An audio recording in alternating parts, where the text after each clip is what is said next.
महेश्वर की महत्ता का प्रतिपादन। वायु देवता कहते हैं, महर्षियों, इस विश्व का निर्माण करने वाला कोई पति है जो अनंत रमणीय गुणों का आश्रय कहा गया है। वहीं पशुओं को पाश से मुक्त करने वाला है। उसके बिना संसार की सृष्टि कैसे हो सकती है, क्योंकि पशु अज्ञानी और पाश अचेतन है। प्रधान परमाणु आदि जितने भी जड़ तत्व हैं, उन सबका कर्ता वह पति ही है। यह बात स्वयं समझ में आ जाती है। किसी बुद्धिमान या चेतन कारण के बिना इन जड़ तत्वों का निर्माण कैसे संभव है। पशु, पाश और पति का जो वास्तव में पृथक पृथक स्वरूप है, उसे जानकर ही ब्रह्मवेत्ता पुरुष योनि से मुक्त होता है। क्षर और अक्षर ये दोनों एक दूसरे से संयुक्त होते हैं। पति या महेश्वर ही व्यक्त जगत का भरण पोषण करते हैं। वे ही जगत को बंधन से छुड़ाने वाले हैं। भोक्ता, भोग्य और प्रेरक, ये तीन ही तत्व जानने योग्य हैं। विज्ञ पुरुषों के लिए इनसे भिन्न दूसरी कोई वस्तु जानने योग्य नहीं है। सृष्टि के आरंभ में एक ही रुद्रदेव विद्यमान रहते हैं, दूसरा कोई नहीं रहता। वे ही इस जगत की सृष्टि करके इसकी रक्षा करते हैं और अंत में सबका संहार कर डालते हैं। उनके सब और नेत्र हैं, सब और मुख हैं, सब और भुजाएं हैं और सब और चरण हैं। ये ही सबसे पहले देवताओं में ब्रह्मा जी को उत्पन्न करते हैं। श्रुति कहती है कि रुद्रदेव सबसे श्रेष्ठ महान ऋषि हैं। मैं इन महानामृत स्वरूप अविनाशी पुरुष परमेश्वर को जानता हूँ। इनकी अंग कांति सूर्य के समान है। ये प्रभु अज्ञान अंधकार से परे विराजमान है। इन परमात्मा से परे दूसरी कोई वस्तु नहीं है। इनसे अत्यंत सूक्ष्म और इनसे अधिक महान भी कुछ नहीं है। इनसे यह सारा जगत परिपूर्ण है। इनकी सब और हाथ, पैर, नेत्र, मस्तक, मुख और कान है। ये लोक में सबको व्याप्त करके स्थित हैं। ये संपूर्ण इंद्रियों के विषयों को जानने वाले हैं, परंतु वास्तव में सब इंद्रियों से रहित हैं। सबके स्वामी, शासक, शरणदाता और सुहृद हैं। ये नेत्र के बिना भी देखते हैं और कान के बिना भी सुनते हैं। ये सबको जानते हैं, किंतु इनको पूर्ण रूप से जानने वाला कोई नहीं है। इन्हें परम पुरुष कहते हैं। ये अणु से भी अत्यंत अणु और महान से भी परम महान है। ये अविनाशी महेश्वर इस जीव की हृदय गुफा में निवास करते हैं। एक साथ रहने वाले दो पक्षी एक ही वृक्ष शरीर का आश्रय लेकर रहते हैं। उनमें से एक तो उस वृक्ष के कर्म रूप फलों का स्वाद ले लेकर उपभोग करता है, किंतु दूसरा उस वृक्ष के फल का उपभोग न करता हुआ केवल देखता रहता है। जीवात्मा इस वृक्ष के प्रति आसक्ति में डूबा हुआ है, अतः मोहित होकर शोक करता रहता है। वह जब कभी भगवत कृपा से भक्त सेवित परम कारण रूप परमेश्वर का और उनकी महिमा का साक्षात्कार कर लेता है, तब शोक रहित हो सुखी हो जाता है। छंद, यज्ञ, क्रतु तथा भूत, वर्तमान और भविष्य संपूर्ण विश्व को वह माया भी रचता है और माया से ही उसमें प्रविष्ट होकर रहता है। प्रकृति को ही माया समझना चाहिए और महेश्वर ही वह मायावी है। ये विश्वकर्मा महेश्वर ही परम देवता परमात्मा है, जो सबके हृदय में विराजमान है। उन्हें जानकर ही पुरुष परमानंद में अमृत का अनुभव करता है। ब्रह्मा से भी श्रेष्ठ असीम एवं अविनाशी परमात्मा में विद्या और अविद्या दोनों गूढ़ भाव से स्थित हैं।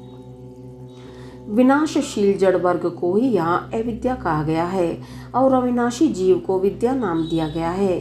जो उन दोनों विद्या और अविद्या पर शासन करते हैं, वे महेश्वर उनसे सर्वथा भिन्न विलक्षण हैं। ये प्रतापी महेश्वर इस जगत में समष्टिभूत और इंद्रिय वर्ग रूप एक एक जाल को अनेक प्रकार से रचकर इसका विस्तार करते हैं। फिर अंत में संहार करके सबको अनेक से एक में परिणत कर देते हैं तथा पुनः सृष्टि काल में सबकी पूर्ववत रचना करके सब पर आधिपत्य करते हैं। जैसे सूर्य अकेला ही ऊपर नीचे तथा अगल बगल की दिशाओं को प्रकाशित करता हुआ स्वयं भी देदीप्यमान होता है, उसी प्रकार ये भजनीय परमेश्वर अकेले ही समस्त कारण रूप पृथ्वी आदि तत्वों का नियमन करते हैं। श्रद्धा और भक्ति के भाव से प्राप्त होने योग्य आश्रय रहित कहे जाने वाले जगत की उत्पत्ति और संहार करने वाले कल्याण स्वरूप एवं 16 कलाओं की रचना कर उन महादेव को जो जानते हैं, वे शरीर के बंधन को सदा के लिए त्याग देते हैं।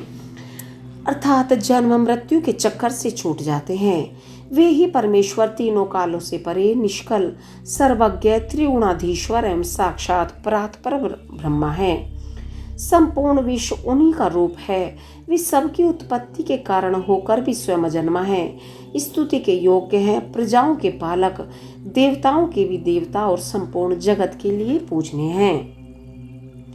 अपने हृदय में विराजमान उन परमेश्वर की हम उपासना करते हैं, जो काल आदि से परे, जिनसे यह समस्त प्रपंच प्रकट होता है, जो धर्म के पालक, पाप के नाशक, भोगों के स्वामी तथा संपूर्ण विश्व के धाम है, जो ईश्वरों के भी परम महेश्वर, देवताओं के भी परम देवता तथा पतियों के भी परम पति हैं।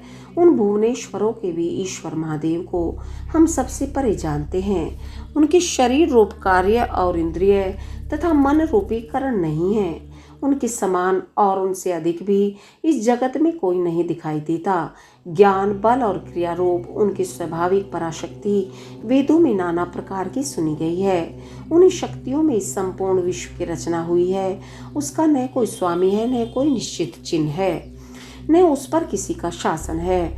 वह समस्त कारणों का कारण होता हुआ ही उनका अधीश्वर भी है।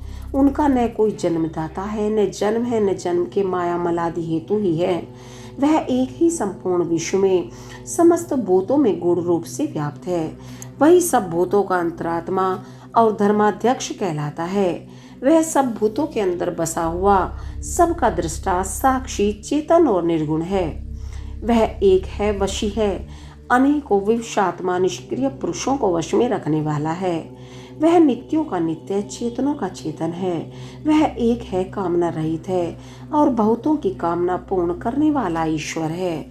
सांख्य और योग अर्थात ज्ञान योग और निष्काम कर्म योग से प्राप्त करने योग्य सबके कारण रूप उन जगदीश्वर परम देव को जानकर जीव संपूर्ण पाशों से मुक्त हो जाता है। वे संपूर्ण विश्व के सृष्टा, सर्वज्ञ, स्वयं ही अपने प्राकट्य के हेतु ज्ञान स्वरूप काल के भी सृष्टा, संपूर्ण दिव्य गुणों से संपन्न प्रकृति और जीवात्मा के स्वामी, समस्त गुणों के शासक तथा संसार बंधन से छुड़ाने वाले हैं। जिन परम देव ने सबसे पहले ब्रह्मा जी को उत्पन्न किया और स्वयं उन्हें वेदों का ज्ञान दिया, अपने स्वरूप विषयक बुद्धि को प्रसन्न करने वाले उन परमेश्वर शिव को जानकर मैं इस संसार बंधन से छूटने के लिए उनकी शरण में जाता हूँ। यह वेदांत शास्त्र का परम गोपनीय ज्ञान है। पूर्व काल में मुझे इसका उपदेश किया गया था।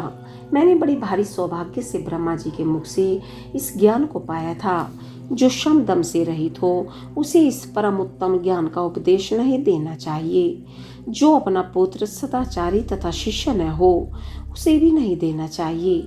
जिनकी परम देव परमेश्वर में परम भक्ति है, जैसे परमेश्वर में है वैसे ही गुरु में भी है, उस महात्मा पुरुष के हृदय में ही ये बताए हुए रहस्य अर्थ प्रकाशित होते हैं। अतः संक्षेप से यह सिद्धांत की बात सुनो।